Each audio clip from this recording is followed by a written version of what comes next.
തിരുവനന്തപുരത്തെ വിനോദസഞ്ചാര കേന്ദ്രമായ വർക്കല പാപനാശത്ത് സെപ്റ്റിക് ടാങ്ക് മാലിന്യം തീരത്തൊഴുകുന്നു. പാപനാശം തീരത്തോട് ചേർന്നുള്ള പബ്ലിക് കംഫർട്ട് സ്റ്റേഷന്റെ സെപ്റ്റിക് ടാങ്കാണ് കടൽ തീരത്തേക്ക് പൊട്ടിയൊഴുകുന്നത്.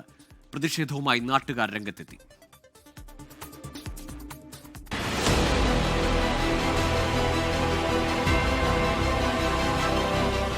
വർക്കല നഗരസഭയുടെ കംഫർട്ട് സ്റ്റേഷൻ സെപ്റ്റിക് ടാങ്കാണ് പാപനാശം തീരത്തൊഴുകുന്നത്.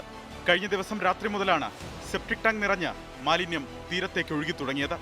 നഗരസഭ ഏൽപ്പിച്ച കരാറുകാരനാണ് കംഫർട്ട് സ്റ്റേഷന്റെ നടത്തിപ്പ് ചുമതല.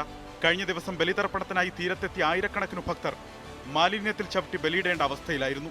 ഭക്തജനങ്ങൾ അവിടെ ബലിയിടാൻ വരുന്നുണ്ട്. അപ്പോൾ ഈ ബലിയിടാൻ വരുന്ന ആൾക്കാർക്ക് സുഖമായിട്ട് ബാത്റൂമിൽ പോകാനും മറ്റുള്ള കാര്യങ്ങൾക്കൊന്നും മഴ സമയമാണ്. ആ സമയത്താണ് ഇപ്പോൾ ഇന്ന് രാവിലെ ആയപ്പോഴത്തേക്ക് 4 മണിയോടെ കൂടി ഡ്രൈനേജ് പൊട്ടി നേരെ തെറിച്ച് അവിടെ മൊത്തം ആ പാവനാശത്തിൽ ഒഴുകുന്ന അവസ്ഥയായി.